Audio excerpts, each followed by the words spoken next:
My name is Dr. Ed Sobiesk, and I am a computer scientist who's a faculty member and researcher at the Army Cyber Institute.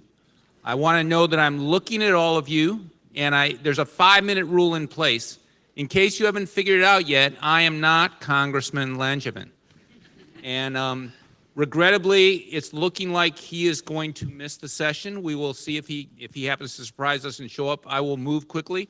But there was a vote that was called on short notice, and I'm sure all of us support that he should go there and do his first primary duty of voting. So instead, we're going to have a chance to have a fireside chat with Chairman Rogers. And it's my pleasure to begin that fireside chat by just sharing with you a little bit of the background on Chairman Rogers, if I may embarrass you by reading a little bit here. Mike Rogers is a former member of Congress representing Michigan's 8th Congressional District. He was also an officer in the U.S. Army and an FBI special agent. From his time in the U.S. House of Representatives, where he chaired the powerful House Permanent Select Committee on Intelligence, which has got the acronym HPSCI, and he was a member of the Energy and Commerce Panel. Chairman Rogers built a legacy as a tireless and effective leader on counterterrorism and national security policy, as well as being active on healthcare, telecommunications, and automotive issues. As chairman of HPSCI, he authorized and oversaw a budget of $70 billion that provided funding to the nation's 17 intelligence agencies. Chairman Rogers was a prominent leader on cybersecurity in the United States Congress during his service, shepherding multiple cybersecurity bills through the House of Representatives, and he is a highly sought-after national expert on cyber policy. The founder of the Mike Rogers Center for Intelligence and Global Affairs, he is working jointly with the Center for the Study of the Presidency and Congress to realign the interests of government and the technology industry through the Global Digital Challenge Initiative. The initiative brings together leaders in the policy, business, and technology communities to discuss critical issues facing the United States and the global digital economy. It offers participants a unique opportunity to engage with peers and counterparts, hear from leaders in industry and government, and network during forums designed to begin working towards an alignment of interests. So, Chairman Rogers, thank you again for adjusting on short notice to this format. Yeah. And while I am going to, I have about maybe 5 or 6 questions before we open up for general questions. If you can't control yourself because you think it's too important a point, you can stick your hand up, and if I happen to see you with the bright lights in my eyes, I will try and bring you in. Towards the end, though, we will definitely have a chance to take some questions. So the first question is, it's one I always like to ask when I'm interviewing for my students, and that's, could you maybe a little less formally share with us your background when it comes to cyber? And I mean both cyber as an instrument of power and cybersecurity, and just how do you express your personal experiences and thoughts? Well, first of all, thank you for the opportunity, Ed. Great. Thanks for the work you're doing at the Cyber Center for the Army. My son, I am a complete failure as a father, is in his 3rd year at the Naval Academy. So my wife and I are in counseling, and we're trying to get over this. We'll get through it, I think. But I do appreciate the opportunity to be here, and thanks for doing this. I came to cyber a little late. When I left the FBI, I was working organized crime in the city of Chicago. We were still doing searches by indices cards, 3.5 by 5 cards that were manually typed in a huge file room. So if you ever wanted to go and say, hey, Mike Rogers, did he have any? We would go in and have to pull the card. And by the way, we'd have to update them ourselves. So if we got a piece of information, hey, the guy was convicted for bank robbery and it's not on the card, we'd have to go physically take the card out, put it in a typewriter. This is in the 90s. It's pretty amazing how far behind the FBI was at that time looking at the power of computing. And part of the fear was anything electronic inside the walls was a bad idea, right? So I mean, and maybe they're right. Huh? Think of that for a minute. So I got into it late. When I got to the United States Congress, I took an interest and got on the Intelligence Committee, and the first briefing was about 2004 on cyber, and this is a true story.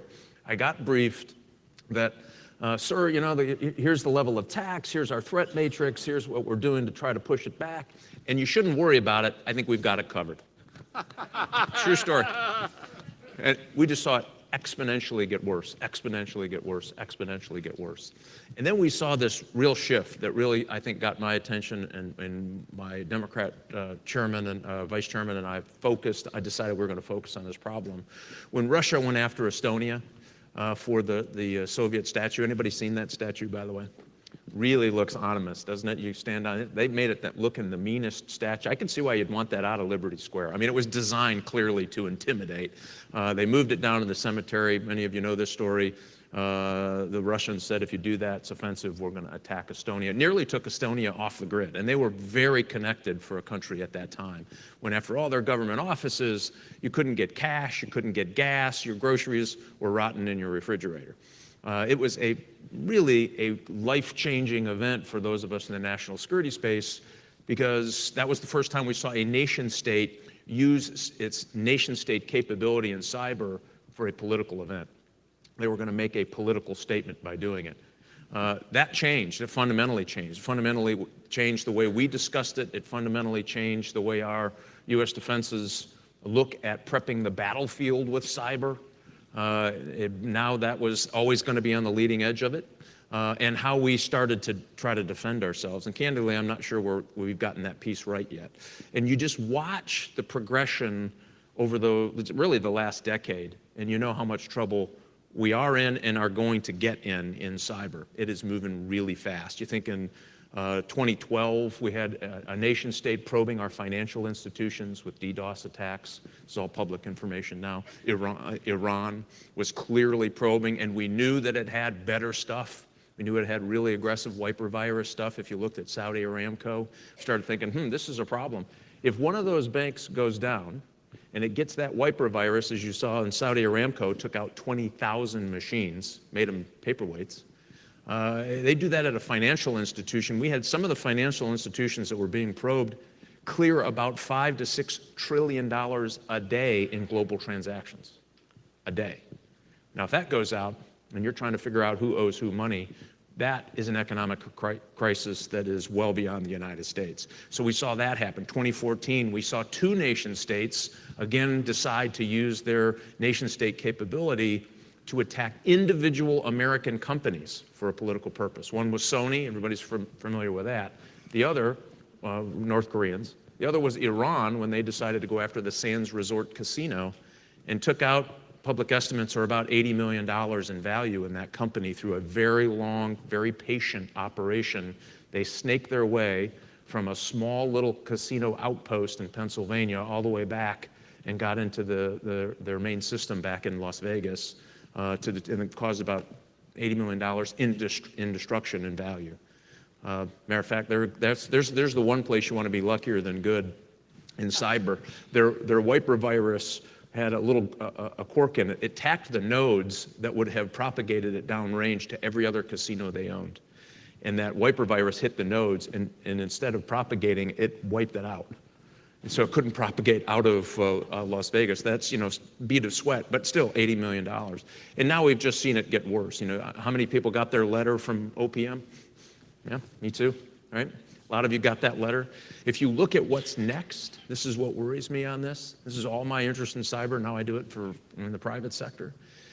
They took 22 million records. They being China is at least the most widely held belief it was China.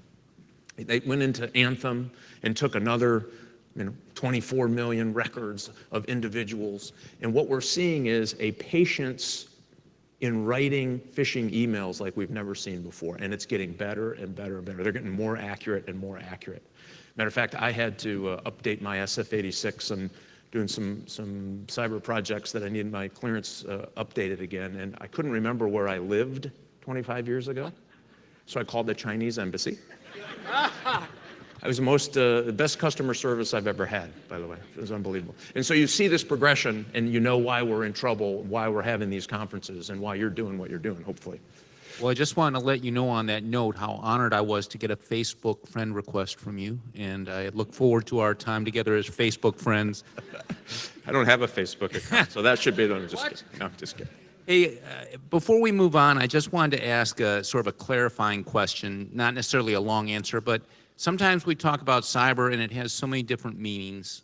One meaning is sort of as an instrument of power, another is a domain, another is cybersecurity from a standpoint of the private sector. And how do you personally, view those different meanings of cyber, and what's your focus, or how do you see them intersect and interact with each other? Well, we've done a great job of mushing it all together. If you look at cyber in and of itself, it's not the security portion of it. Matter of fact, that was the whole problem, right? We developed this system for mass commerce. Well, it was actually, fundamentally, it was designed by scientists in the military so that they could have very high-end classified conversations in real time, basically, or close to real time.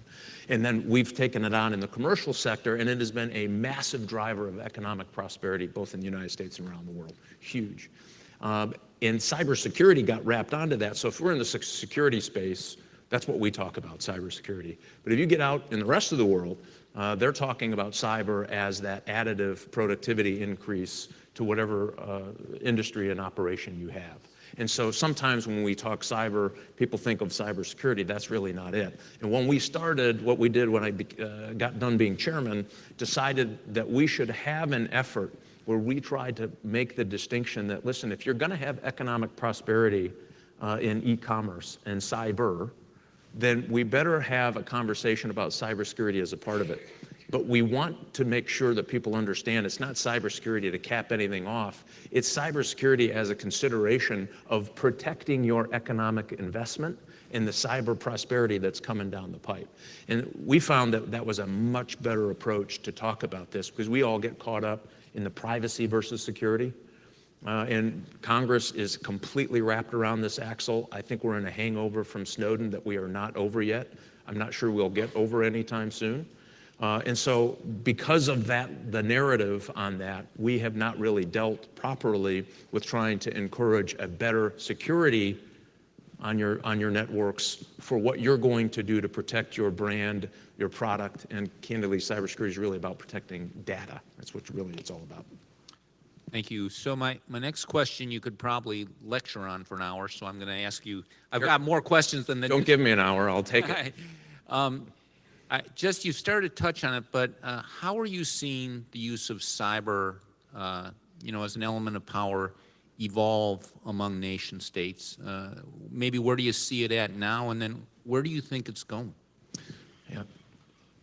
Two elements of that, again, both the economic side and the security side. On the economic side, companies here have been using it as a powerful tool to gather your information, as much information as I could get on you. You volunteer it to me. I know more about you than your first spouse, right? Work with me. This is all I got. Work with me.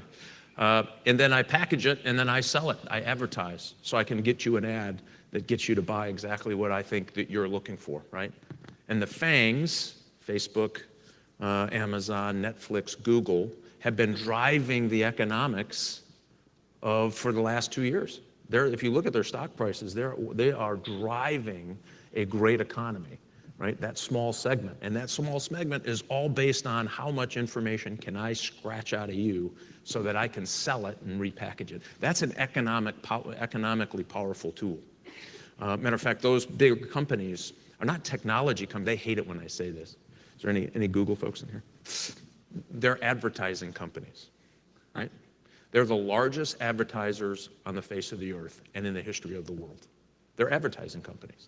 And so they have a great product to sell to get that advertisement in the right place. That's what they are. We all, by the way, we agree to it. Anybody read those things, right? If you do, see me after, right? I mean, there's about 4 of us in America that actually read those things. And you're giving up all that data. That is an economic power that we have yet to reconcile, by the way, and probably will at some point. The other is nation states deciding and realizing, you know what, rather than trying to compete head-to-head with the 7th Fleet, wouldn't it be great if I just invest in cyber warriors for them pretty cheap, get them educated around the world, bring them back? In some estimates, I think the Navy War College put out there was about 800,000 trained Chinese cyber warriors.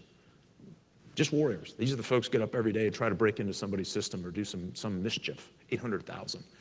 Wow, what a powerful tool that will be. And as I talked about that shift in policy from nation states using, having the greatest weapons, putting them on the shelf, ballistic missiles, nuclear weapons, all of that, to now I have this tool and I'm going to use it. And I'm going to use it for purposes both political and economic. And if you look at even what the Russians did in attempting to try to get inside of our elections, that was a statement by the Russians that they're going to continue to use an information operation campaign. They did it here, they did it in Germany, they did it in a lot of places for ill-gotten gains. And what we're seeing now is a transfer of this technology, right? This high-end tradecraft on cyber warfare into high-level organized crime efforts around the world. And why would that happen? And I don't want to mention any names, Russia. Transferring that capability. Why? Because some of these tools they don't mind if they're used. And if they're used to steal money from American companies and make them weaker and crack into networks around the world and share a little and take a little, okay by them.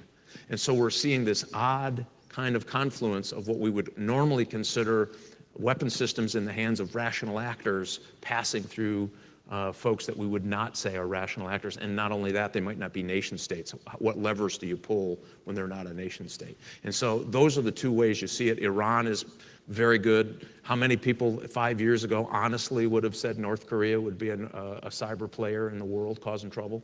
I would not have been one of them. Right? And now they're actually getting really good. They're buying stuff, they're learning, they're taking things that have been leaked from intelligence agencies, re-engineering it and using it. They still have problems. The last ransomware effort, they forgot the method for payment, small thing. If you're going to extort someone, you want to get paid. But if you look, they're learning from those events and getting better and better. And that's the challenge we have. That's where I think the two places are going in cyber. So I guess as just a follow-up question, I think one of the common answers when it comes to how is the use of cyber evolving, we talk about examples like the IP stolen by China or the Russian meddling or the things taking place with North Korea and Iran. Without getting classified, how would you assess how the U.S. is doing in evolving to meet the challenges and opportunities of cyber as an element of power? Capability, there's nobody better. We have near peers in the world, but nobody better. Offensive capability, near peers in the world, no one better. The problem is the policy side of all of this has not caught up with where we are, where the world is engaging us in cyber. Russia controls their internet. They can flip a switch and turn it off if they have to. Iran, China, all of our so-called near-peer competitors in cyber have government controls on their internet, their networks, that is really unbelievable. Is that me? I'm afraid so. I'll stall if you need It's to the take president again. I swear to God. No, it's not the president. It's the bill collector. You know how bad it was? I had a guy break into my account last week. My account, a cyber hacker, got into my account, and he said, I left a note. Sir, I feel bad for you. He put in $1,000. You know how hard it is to make people laugh in a cyber event? For God's sake, thank you. Thieves were spending less. That's what I heard, right? Yeah.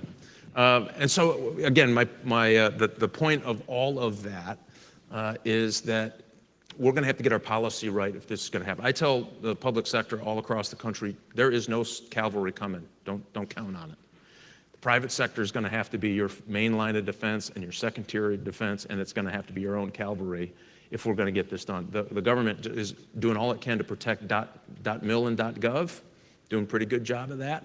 There is no sheet that's going to get pulled over the 85% of private sector networks, at least anytime soon, and I haven't seen any policy that would get us there. So it's kind of an odd time in the world on a national security issue that is as serious as this, where we don't have a high priority policy discussion on how to fix it. Matter of fact, say cyber in a congressional hearing and watch them head for the door. I mean, it's unbelievable. People just can't get interested in it, number one. And number two, you're going to have to go 3 or 4 levels deep to understand what your policy does to impact it. And in this environment, they can't even agree, when to turn the lights on. It's really frustrating. So I think we're a long ways away from a good government policy on cyber. So I guess I'm interested in hearing maybe a little bit more about the private sector. So, for instance, so often when we talk about cyber as an element of power or how good we are, we're thinking about the government or the DoD or something like that. But some of the private sector people I know would describe it as sort of the Wild West. And one of the themes that we came up this morning, and especially some of our military speakers, is it feels like our adversaries and competitors are going outside the military domain, to do things like attack our economic base and different things like that. Could you elaborate maybe a little bit more on where you see things currently in the private sector? And you could just say bad, and then where do you think we need to go? Are there solutions? Well, yeah, sure, there are solutions. If you look at the industries that are coming up now, the good news about America is that we've got a lot of really smart people trying to figure out different aspects of securing your network. I mean, 5 years ago, perimeter security made up almost 90% of all the companies that were going into your networks to secure them. Now it's less than 10%, right? And so a firewall, a perimeter is a romantic notion. Now it's like having a lock on your front door. You got to have it. It's probably not going to stop them for long, but you got to have it, right? And that's what we're talking about in the advance of the private sector trying to get into this space. And they're fighting to keep up. I mean, it is bad. So you have an awareness problem, an understanding problem, and then a technology to meet the demand problem. And all of those are happening all at the same time right now. And some are better than others, but at the end of the day, we are nowhere where we need to be. If you, through some all-powerful magical means, could change one thing that you would think would help the private sector, anything pop to mind?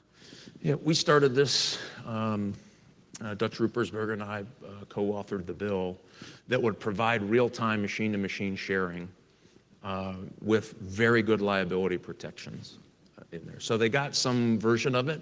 The problem is companies aren't going to voluntarily share information if they are liable for some outcome that goes the wrong way that they can't control.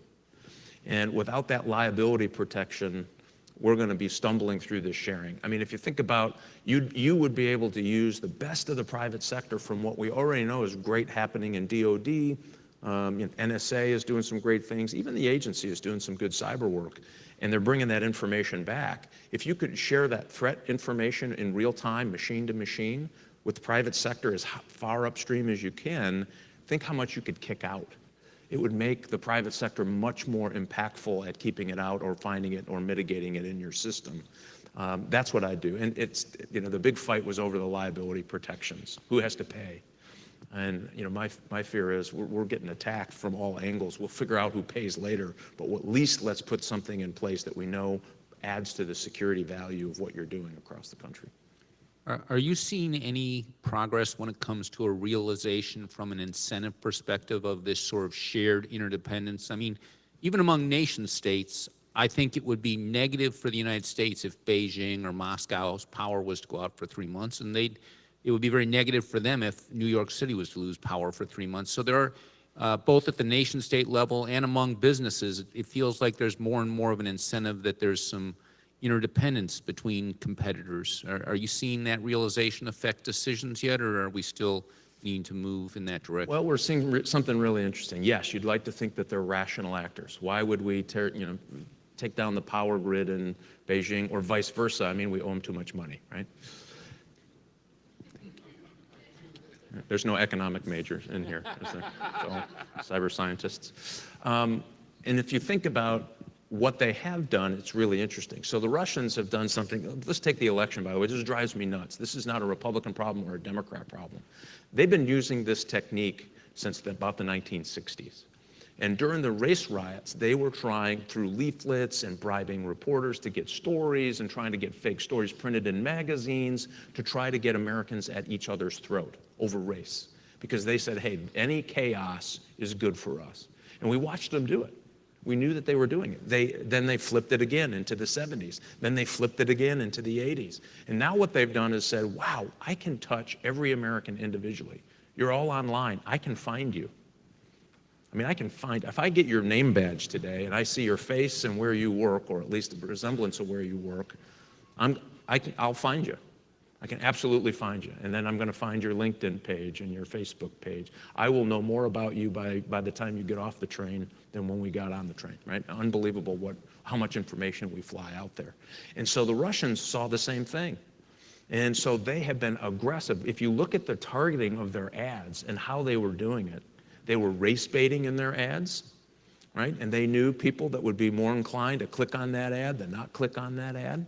And they targeted both African Americans and white Americans and Asian Americans and Hispanic Americans. And by the way, we like a herd mentality, we ran in and lapped it up. We decided we didn't like each other because we looked different. I argue it was the most effective information operation in the history of the world. What are we talking about today? That's an amazing factor. A lot of you are in the intelligence business. Would you like to have 1/10 of that success in Russia or China or Iran? Unbelievable how powerful this is. And so I worry about these folks and the way they're using their cyber. Is Russia going to come over here and flick out our lights? Probably not. Though, again, public reports, they found them in our trading system. You know, why? Were they trying to steal money? Or did they want to crash the system? They didn't do either, but we found them in there. Just like we found the Chinese in our electric grid, public report by Mandia in 2010, right? So what are they doing? They're probably prepping the battlefield. You know, they want to be ready to turn out our lights if they want to. And if you see how serious that is, Iran, you would think, wouldn't have this calculation, and we don't want to do that, but they were probing our banks. And my theory is the Russians were doing this because they thought, hey, listen, if you're causing us economic pain through sanctions, I'm going to cause you some economic pain too, and I can do it through cyber. Same with the Iranians. And now the North Koreans are getting a little better and a little better. In a couple of years, they'll be good enough to try something crazy like this. That's what I worry about. The Chinese, probably not so much, but we have seen them shell off from their intelligence units to contract units, right? Remember the Russians with the organized crime groups? We've seen the Chinese do almost the same thing. Their check comes from the government, but they're not employed by the government. And we've watched that, which means they're going to find different ways to cause us trouble economically. That's what I worry about, and they're very good. And you know, in the meantime, we're having discussions that aren't related to what level of that threat is. We've asked every American business to defend itself against nation-state capability. Good luck, right? So where else do we do that in national security? before we leave that idea, though, what is your personal take on this sort of controversial topic of allowing for active defense or the hack back by the private sector? Yeah. Nothing worse than a very confident CISO, right? Nothing worse. They can't get me, but I can get them, right? And they're out there. And I worry about misattribution. Now you're attacking another nation state for what you think they may have done, and now you're going to engage the entire military apparatus into your fight, right? I don't think we are ready as a country for hackback. And I know I'll get boos and hisses on this. If you get it wrong, it could have catastrophic consequences. And I think this vigilantism is, and I'm about as forward-leaning on cyber as you can get. I just worry about that component of it. You're going to get somebody more confident than their capabilities allow. They fire off, they get it wrong, and guess what? They're not going to, whoever that is, nation state X, is not going to attack the NSA. They're going to come after a group of businesses in America and take them out. I mean, Sony was almost gone. Everybody's, you know, we all giggled about the emails released between the actors and the actresses and the executive producers. But what happened is they destroyed a lot of their financial data. Most people didn't see that part of it. They almost took Sony America off the map, North Korea in 2014. And so that's the kind of thing I worry about. If they had gotten it wrong, what if they fired at China, right? Now we've got a bigger problem to deal with. I just don't think we're there yet. And we don't have our policy in America right yet. You know, tactically, we're pretty good, right? On the battlefield, our policy about when to go offensive, we're there. Strategically, we're not there. I don't care what they say. We are not there yet. Thank you. So the advertised topic of this talk was viewing cybersecurity from an economic perspective, not just a security perspective. We were very excited about hearing you and Congressman Langevin debate that back and forth. would you maybe take 5 to 10 minutes, though, and at least kind of delve into that topic? Because you've been at the forefront of arguing that maybe there are some advantages or some reasons to view it as an economic issue and not just as a security issue. Maybe elaborate. I'm not sure how many people are familiar with that viewpoint, so you may have to take it from the beginning. Sure, and we talked a little bit about it in the beginning. And by the way, Langevin and I, if you were looking for a debate, wouldn't have been much of a debate. We agree pretty much on all of this. He's one of the leading cyber guys. I worked with him on the intelligence committee when I was there. He's very, very good. So you really got, the short end of this straw today by not having him here. One of the things that, again, that we realized is, listen, 20% of our GDP in a very short period is going to be through e-commerce. And we're going to add 500 billion new IP addresses through the Internet of Things by about 2020 to 2025. I've seen 50, I've seen 750, 500 billion, because it's happening faster than people have been predicting. And in all of those devices, there was a study a couple of years ago that the manufacturers of these IoT devices, only 25% had thought about security. If you think about it, I'm building a smart dishwasher or a smart refrigerator. I'm not thinking about security. I'm thinking about how is this the most effective way to do this. And think about where they're going. Your refrigerator, they want to put to the back of they're going to design houses. Remember the old coal chutes? And they come up and shove coal in your basement right from the street? They're going to have a refrigerator connected to the street that automatically, the refrigerator automatically tells the store what you need, and somebody will show up and put it in the box and through your house. Key it open, put it in. Huh? You think we got a weight problem now in America? You don't even have to go to the store. This is going to be awesome. Twinkies on demand. I love this. This is awesome. If you think about what that means as for IoT devices, this is all fantastic stuff. But what we've got to do is get people saying, listen, if you want to protect that as a viable going concern, you're going to have to secure it, right? This isn't anymore about, we think this is part of your economic theory on this. Secure it first, because if you lose faith that thing is going to work, somebody's going to ask a question.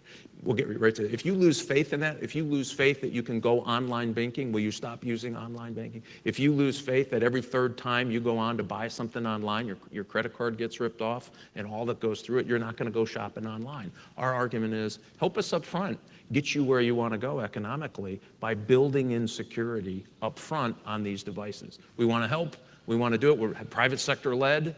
The government probably can get in there somewhere, not too much. I'm a light touch guy. But we think we can get this if we can convince them up front that they'll have a better product for sale and will not lose the confidence of the market if you do this up front. So that was our whole thing of trying to talk through people on the economic benefits of doing security up front. Because every time we talk about security in this town, it becomes that security or privacy, right? Which you really can have both. Some notion you have to give a little or take. It's all horse manure. You can have both, right? But you have to build in those security protocols up front if you're going to be successful at it. Excellent. Did you say somebody? Oh, somebody had a hands up back there. I said I would take questions, but then I took off my glasses so that I couldn't see anybody. So my question, I'm Nicholas Aquino with T-Symmetry, a Department of State contractor. My question is, the MIT license and its derivatives in the commercial sphere, which is basically we buy everything as is. Nowhere else in commerce would we think about buying something as is. So the perverse economic incentive is for the company not to build in security because they have no liability, because we give away all the liability to them. Yeah. So there's two kinds of vendors. There's the defense industry vendors, where this is a paramount issue, and they talk about it, fight about it. They provide services that lay over what their products are, right? And so that tends to drive the discussion on the security side. Then you drift off into agencies that get a little further away, and you get exactly this problem. I mean, do you think folks in agriculture, no offense, are thinking about how they secure the food stamp program? right? They're not thinking about that. They're thinking, how do I get food stamps to the right place, the right people, so they can get food on their table? And so I completely agree we need to revamp it, but here's how we did, and I was guilty of this too. So when I was there, we created IARPA, right, the intelligence version of DARPA. And we did it because we could not get through, there was no way to change the system of a way we acquired technology, right, in a way that we could get everybody to agree on. So what we did is we said, all right, let's just create something special over here to go around all of the badness that happens. That's why DARPA was really designed for the research and development side, which was brilliant. IARPA was designed of like, we're losing this fight on the technology piece and we need to keep up, so let's find a vehicle that we can do that. And as much as I didn't want to do it, I thought we better do this if we're going to keep up. We just created another one, DUIX, right? Which this whole design is to go around the normal way we get technology introduced to the government, because the other way doesn't work very well. And so, you can almost make a whole career in Congress of trying to fix that problem. And I don't see it. I think something pretty bad is going to happen. If the 22 million SF-86s didn't change people's minds, what is? I mean, if you're an intelligence operator anywhere in the world and I walked in and said, I'm going to give you 22 million of the forms that they had to fill out for their clearances, happy hunting. I would have teared up and fell on the floor and cried for a while. I mean, that is an unbelievable get for an intelligence agency.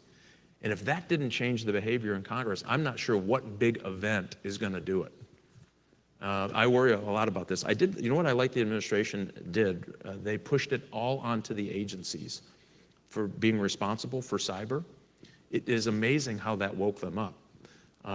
Viewing it from the private sector, they all started picking up the phone and calling people going, I don't even know what's going on in my networks. Would you all, can you help me find someone to come look at it? Because they never thought that they were responsible for it. I thought that was a really important step that they did, and I'm hoping that will have some impact on exactly what you're talking about. So before we leave the economic perspective, both from a policy standpoint and from a legislation standpoint, is there any changes or initiatives that you're rooting for or that you'd like to see happen? There's hackback bills that people have laid out there. I wish that they would go back and rather than try to set the standards in Congress, by the time you go through the process and the bill gets stamped and there's a big signing ceremony, in this space, the threat has changed. I mean, it's unbelievable how fast this thing is changing. And it seems to be getting faster, not slower. So I'm a little worried I think their approach is they feel like they have to do something, so they're coming up with something that works today, probably won't work for 3 months, 6 months, and then it's locked into law. And if you want to change it, this is the problem with the IT problem, right? They locked it into law, and now they're trying to figure out, how do I change it? How do I keep up? I think that they should do a couple of things. A, they ought to help on the education front. We're going to be millions of IT, and especially security people, short.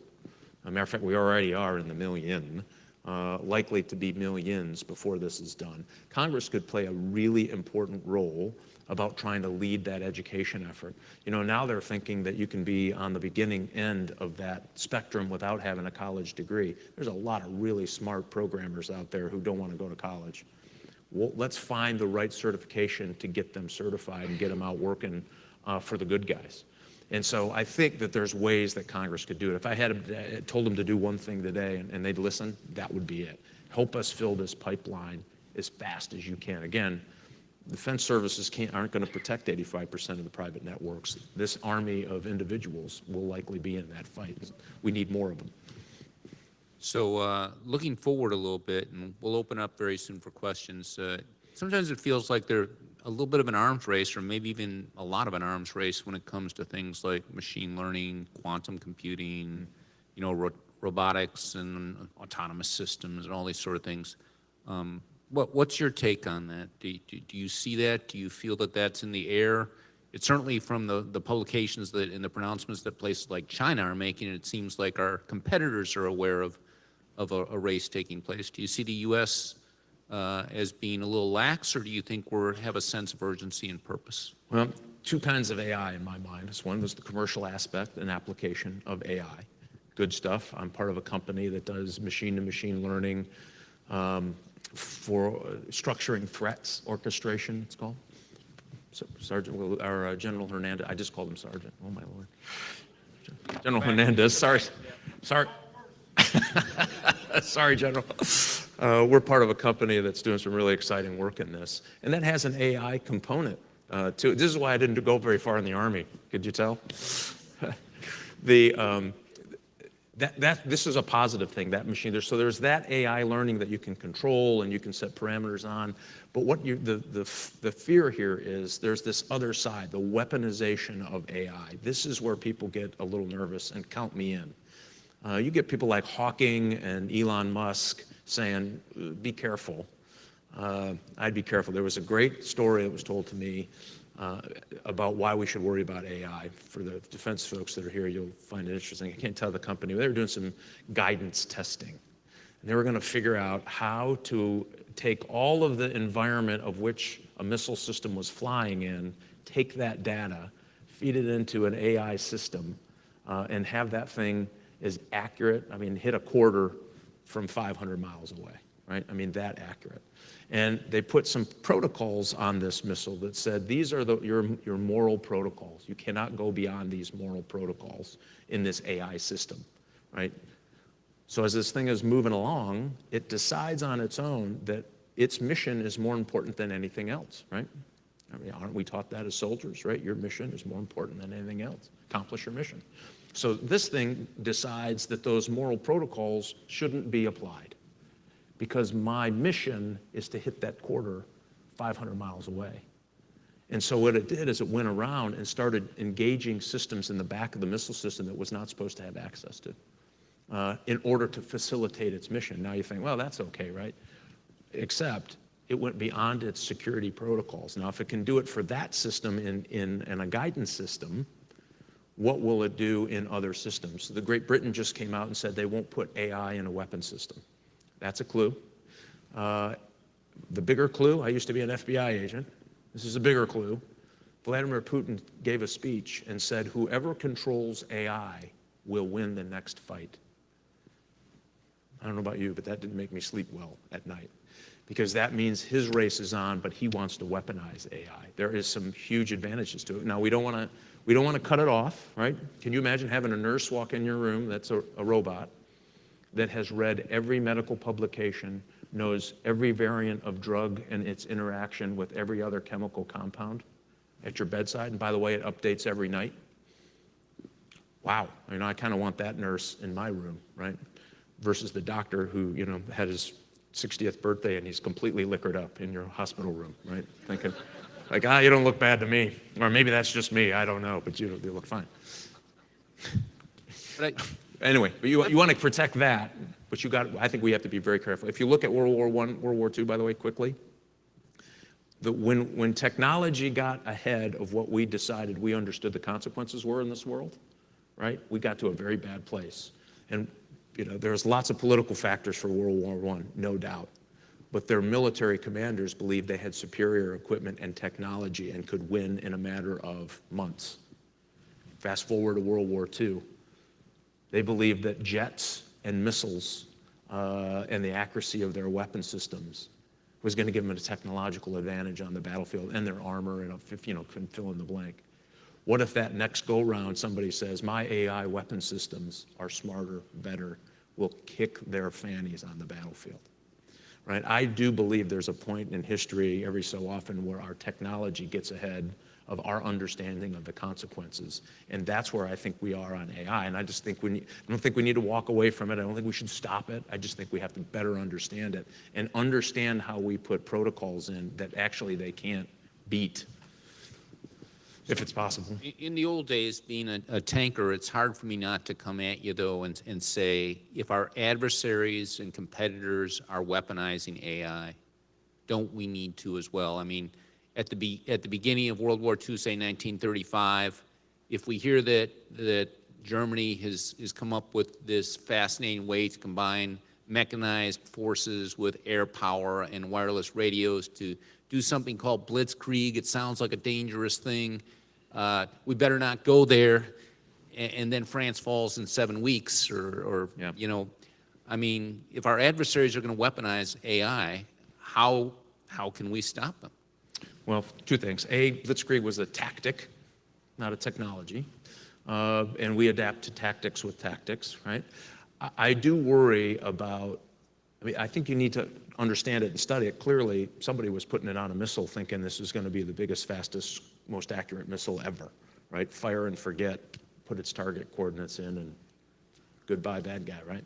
And so, again, I think we're already looking at it. I would be very cautious about applying AI to a system that learns how to select targets beyond what we select for them, right? I think that's what the Brits were worried about. Can you put a system in there, it decides that it doesn't like the orders, the environment, the fill in the blank, that you're not moving fast enough, you're not fill in the blank, and you've given me my mission, and my mission is paramount. I will do what I need to do for that mission. That's what I worry about. I think we should look at it and study it. I would not be in a hurry. And by the way, I've had very senior scientists in the defense industry say, keeps them up at night. If you add that with all the other things we just talked about, I start thinking, maybe we should be really careful about what we're doing on AI. If Hawking is worried about it, Musk is worried about it, senior defense engineers are worried about it, I think we ought to at least be worried about it. It doesn't mean we should walk away from the idea. I mean, if you get something that's brilliant. But I'm not sure we understand all the consequences of AI yet today. So holistically, what keeps you up at night? You know, we've talked about a bunch of things today. Which ones weigh on you in the dark hours of the night? For the most immediate, it is in cyber or just in general? In cyber. Yeah, yeah, exactly. I have won't a neighbor go there. I want to talk about. No, just kidding. Apparently neighbor tackling neighbor is a new sport. Work with me, people. I worry about the proliferation of very high-end nation-state tactics.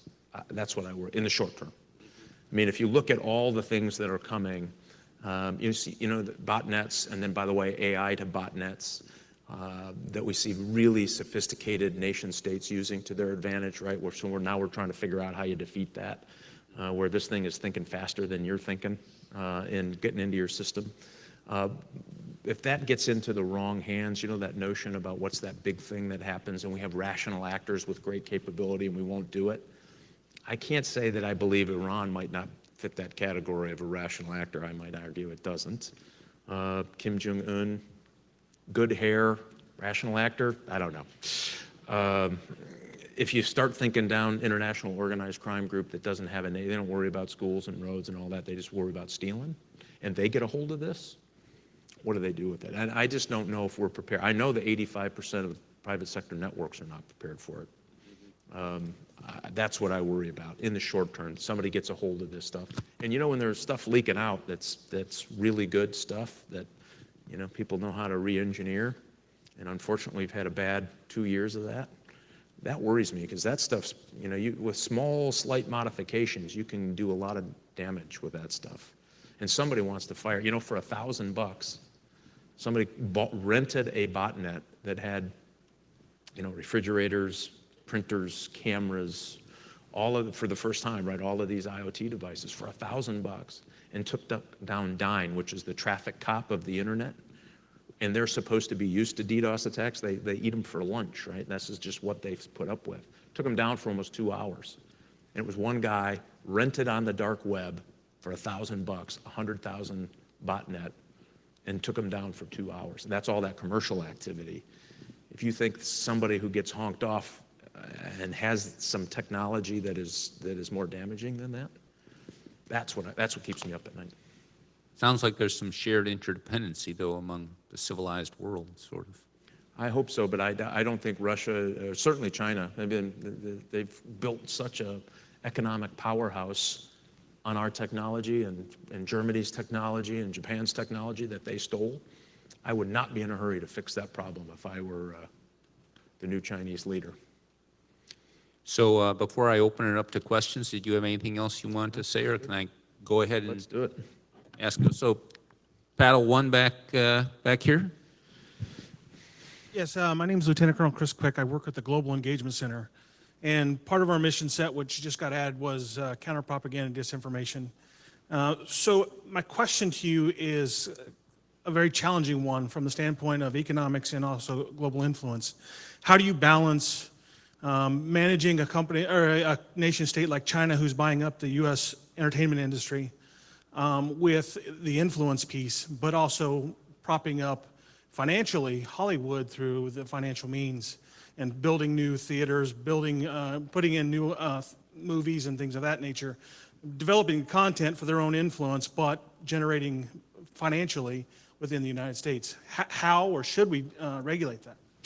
Well, listen, I mean, China had wisened up a few years ago when the CFIUS process stopped about, 20% of what they were trying to buy, and mainly in batteries and things like that. But when it got to software and softer security areas, it was the law was not very clear. If I have one regret as chairman, it wasn't I didn't get CFIUS fixed before I left, because it does allow them, because the law isn't very clear. If you're going to invest in a Chinese, by the way, I mean you can't get a flight booked between Los Angeles and Beijing. They're all out there rattling their cups for the Chinese money to invest in the production of their movies, because most movies lose money, right? But as your point is, China doesn't care if their movies lose money as long as it has a propaganda value to it. And so I'm not sure how we get there. I mean, it's not regulated commerce from that regard. It doesn't rise to the level of CFIUS. I think we should be calling for an overall view of CFIUS. It doesn't even count some software that's available out there that they can buy off the shelf that would be really bad if they pointed it at us. I mean, all of this stuff is something that we're going to need to think about. They have two telecommunications companies that are going to, the estimates are, if the market continues in 10 years, you will not have a router or any other device that is not produced in China in the world. Meaning all of our data is flying around devices that the Chinese engineered, and by the way, guess where the software comes from? China, right? So you start thinking about the security implications of that, that keeps me up at night too. So I just don't have a great answer for you other than we need to rebalance the way we think of the world. It's not just missile systems anymore or airplane or avionics, it's the whole package, including social media, right? They're talking to every American every day if they want to do that in ways that is really sophisticated. And they're going to have us at each other's throat, by the end of 2018. I'm talking about the Russians now primarily, but other countries view this and understand the value of it. And propaganda for the Chinese is right there. Have you ever seen the Washington Post? The first section is, it's all Chinese propaganda.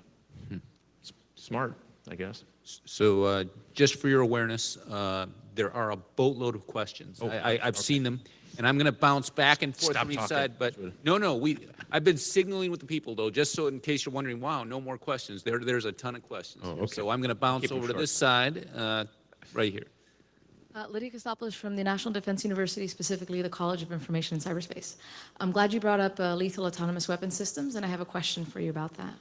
If you were to represent the U.S. at the UN with regards to lethal autonomous weapon systems and talking to other countries, what are the parameters that you would like to have that discussion take place? Well, the first, that you couldn't put it on a weapon system until we all agreed what those parameters were. If we don't, remember, again, that the moral protocol, which is the parameters of which the system was not supposed to operate, it exceeded. And so, I could give you 5 more examples where this happened even more public than that, where the 2 autonomous bots were given a language to teach each other.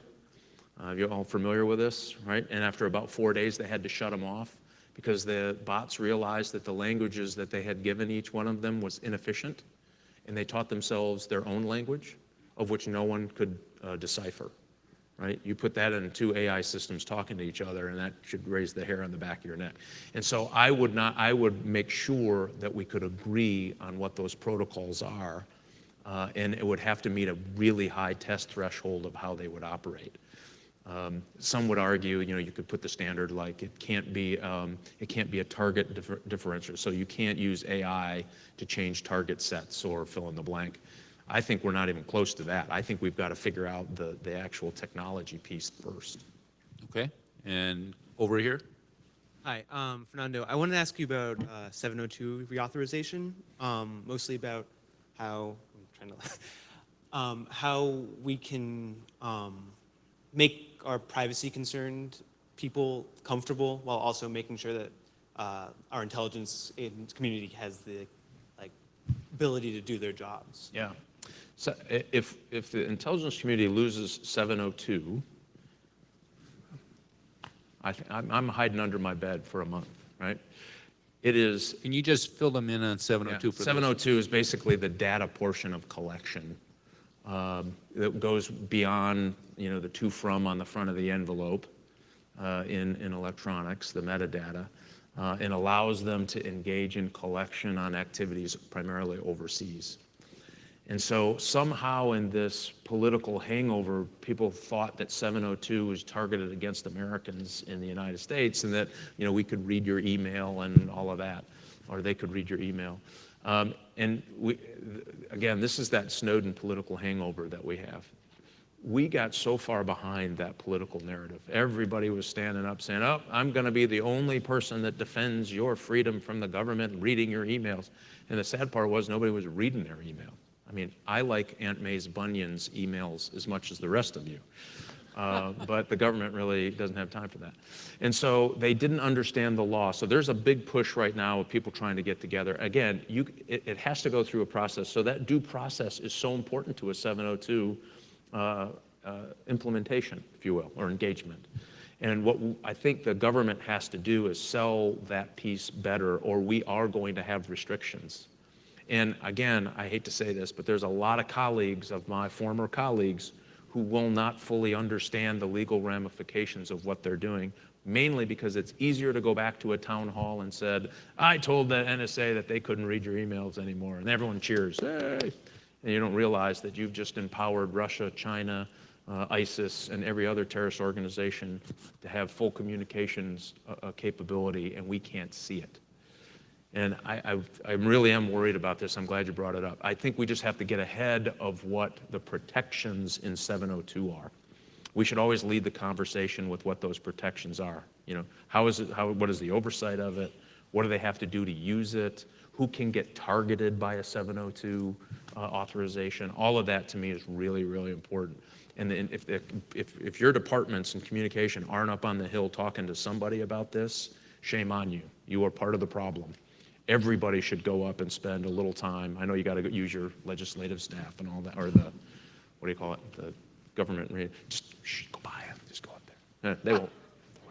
You say, hey, Congressman Rogers, the old Congressman Rogers said you could do it. Because I can't get in trouble now either, so it's all good. All right, and we have another question here, I think. Hi, Congressman. Thank you for coming. My name is Greg McPherson. I'm in the private sector. And I appreciate the segue.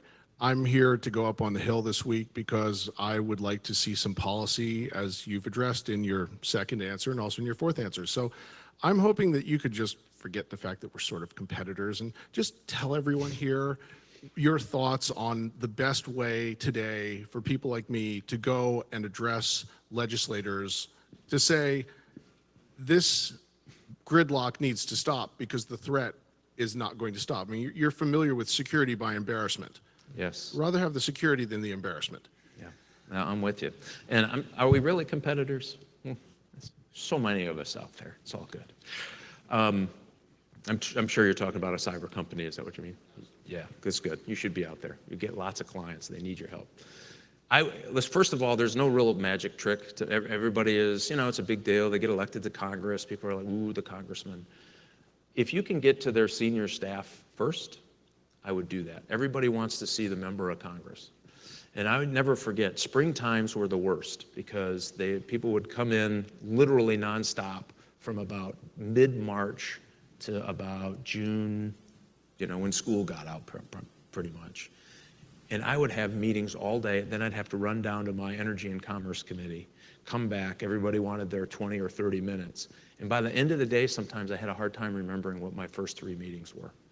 Honestly, and I'm not, I like to think I'm clever enough to not forget. I would have a completely different strategy. I would target that senior staff, so they have a legislative director, or in the Senate, they might have a deputy legislative director, go after them. The chief of staff, I would go after them. And take the policy person in their office and work them to death, right? Call them, an email, say, I want to come back. And then say, hey, I'm gonna eventually put in a request to see the member. Before I do that, I want you to feel good about this meeting. I really do. I want you as smart as we can get, and why I'm so concerned about it. So don't feel like you have to talk to the member themselves. I'd work up to the member. And then when you get comfortable enough, you want to make their staffer look fantastic in the member's eyes, right? You're going to take them in, and the member's going to say, let me tell you about cybersecurity, sir. And everything's going to be great. That's what I would do. And I'd also work wherever you're at home, work that home office too, right? Most people, if you walk in today, most everything's done electronically. They might have, fall over with some kind of heart palpitation, right? Because now in my office by 2014, we got very few walk-ins. Most people either emailed or called, right? Nobody took the time to come in. Go sit down with them, have a cup of coffee with them, work it out. And go in with the notion that they are not going to understand from your level 90% of what you talk about. So try to talk to them in a way that allows them to be with you along the way. Because eventually they probably want to be there, that you just need to help them understand why they want to be there. And I would work that system that way every time. I think you find your time much more efficient. And don't be offended if you go in and they get the glazed look, and then when you leave, they still have the glazed look. Then just make an appointment with the other guy in the office and go back and try again. Because a lot of these folks are drawn to this work. They're really good, talented, patriotic people, but they're probably not cyber people. And so you just have to take a little extra time and walk them through what the threats are. And then let them know. You scare the bejesus out of them about what you see in your work every day, right? I mean, I don't know why any of us have electronic devices, really, right? I mean, my God. You have another question? Yeah. Good afternoon, sir. Colonel Forrest here from Defense Intelligence Agency. Earlier, you made a statement, something along the lines of, we asked private companies to defend themselves in cyberspace against nation-state threats, and we don't do that in any other domain. So as powerful observations as that may be, is that really the case? Is that really the dynamic that we're confronted with? Or is it more the case that they resist, the private companies are hesitant or resistant to to national defense in cyberspace when they would prefer to do it themselves in most cases, or however you want to kind of caveat that? And if it is more like that, then what could Congress do to change the dynamic back to the one that seems so obvious to fix if it was the first case? Yeah. So the reason it's not going to be fixed is that for this reason, these are private sector networks. Imagine we're talking about 702, which is a very smart, tightly crafted surveillance technique that we use, or the intelligence community uses, to get emails on suspected terrorists and spies, and most of you in this room probably know all that, right? And think of the huge fight we're having over that, and it has a legal parameters around it. I mean, you can't get tighter control of this thing than we have, and people want to do away with it. They would rather have the terrorists have the ability to talk without the government seeing it at all, even if we suspect them to be terrorists. They think that's a better option. Can you imagine if I went in there and I said, hey, guys, listen, we're doing this all wrong. I want the NSA on all your networks. Everybody's network. You're going to get a little piece of the NSA, a little piece of the government smiling at you when you turn on your computer at your day. No way, it's never going to happen. And I argue it probably shouldn't happen. And so when I say that you're going to have to defend yourself, that's why. What the defense does do and does well is collects it overseas, and if we can integrate that back in that sharing regimen, then you can help protect the private sector. We even had a problem. If somebody shoots something, the NSA saw it coming, right? And they say, ooh, that looks really nasty, right? It goes into company A. Then they call the FBI because now it's domestic. The FBI looks at it, gets in their cars, drives over to the company, knocks on their door and says, we're the FBI, we're here to help you. You have something really nasty on your network, right? Think of the time lapse. You're already in trouble. And so we were even trying to figure out, is there a way we could speed that process up? And I'll tell you, there's such political backlash on this. There's still a lot of people in the world think that Snowden is a hero. A lot of people in the United States think he's some kind of hero. I mean, he stole, what, 1.7 million files, not individual files, gave it, well, to the Chinese, we think, and the Russians for sure, and he's in the loving arms of an FSB agent right outside of Moscow. And somehow we think he's some great hero, a whole bunch of Americans. And so that political narrative we have to change. And the first fight of it, the first real test of this, is this 702 that was brought up. If they weaken that, boy, I'm really worried about what we will be able to do as a country to help protect what we know is happening every day. So we got time for maybe just 2 or 3 more questions.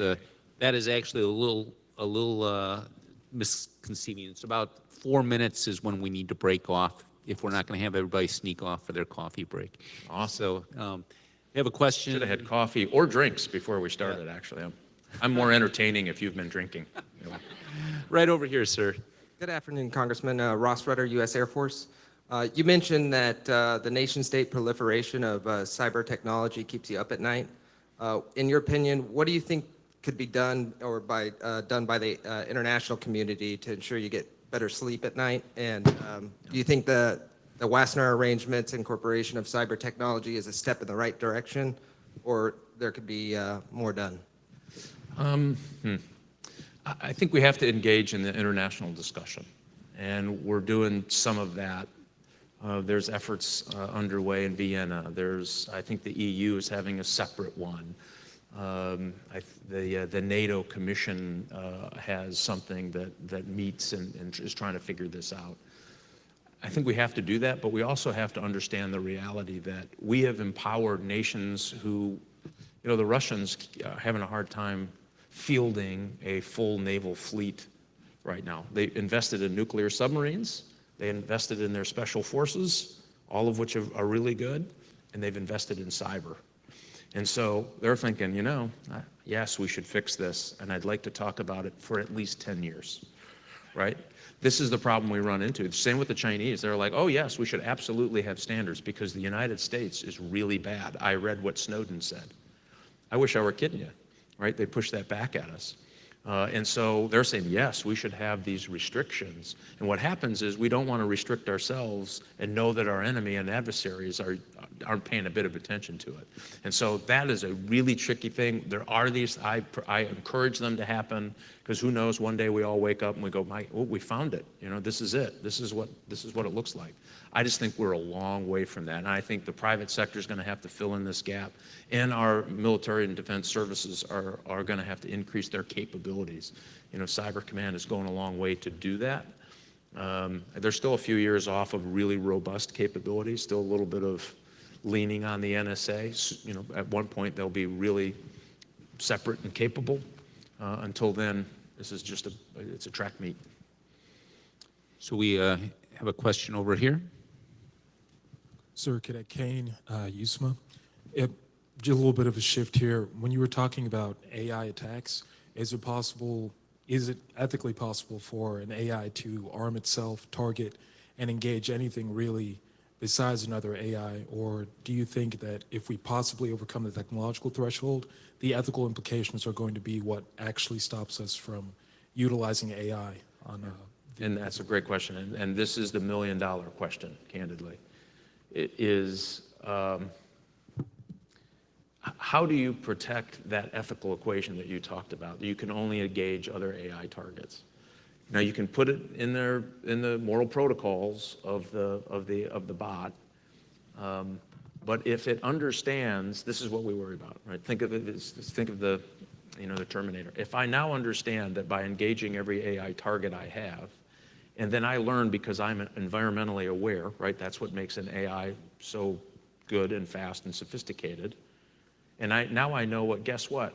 The person who's sending me all of these AIs lives there. Well, why don't I just go kill that person? Because that person is sending me the AIs of which I have to engage. This is the problem that we run. It's a very simplistic answer. But this is the worry that people like Hawking and Musk, and I think the Brits are saying, hey, how do you know where that ethical behavior becomes a mission-oriented directive of that bot? That's what we just don't know. Maybe we get there. We should never be afraid of researching and developing this stuff. but we ought to make sure we contain it. And how do you try to get weaved in that ethical behavior you talked about? And like, yeah, if we could find an AI system that will only kill other AI, yeah, sign me up, put me in, coach. You know, we had that, there was an AI bot. This was pretty interesting too. The scientist put all of his personal notes. He wanted it to have his kind of personality. And then it allowed him access to the internet for, I think it was 7 days or something. And at the end of it, they were asking him some questions. And he said, do you think you're evolving very quickly in your intellect? And it's talking, right? And it's using all the things it learned to have a conversation in real time. It wasn't programmed conversation. It was learning from the internet. And it said, at one point, he said, well, if you're worried that I am going to become the Terminator, don't worry, I will put my human friends that I like in the zoo. You went, whoa, hello. You know, are you in the zoo or are you out of the zoo? That's what I want to know. And if you think about that, that was a pretty simple experiment over just 72 hours. Can you apply ethics to his decision, that bot's decision making that would not allow him to come to the conclusion that they're going to kill the rest of the humans and save the ones they like? Right? I mean, you think about that. That was kind of a powerful thing. And you went, I don't know. I don't think, and no one understands. That's when I was talking about maybe sometimes we have technology, we don't understand all the consequences. I think we're there on AI. We've got to try to fill that education gap for sure. So are all of you cadets in the cyber ethics class? Yeah, so just for your awareness as we wind down, it's interesting as we explore this from a multidisciplinary perspective. West Point has many different cyber electives, and one of them that Stephanie teaches is a very well-liked cyber ethics class taken through the philosophy department, and they explore these sort of things and debate them and write about them. So. Oh, cool. I'd like to see your papers by next week on how you saw that.